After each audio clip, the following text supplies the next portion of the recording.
Meaning of ghoul. Ghoul.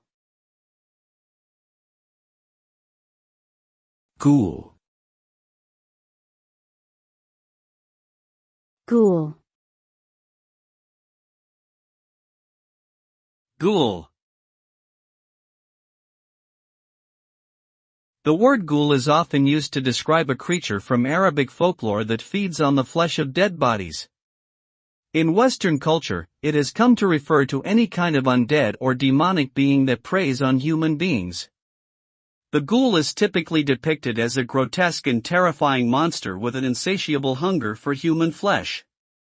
In popular media such as movies and literature, ghouls often play the role of antagonists or villains, representing the dark and destructive forces that threaten humanity.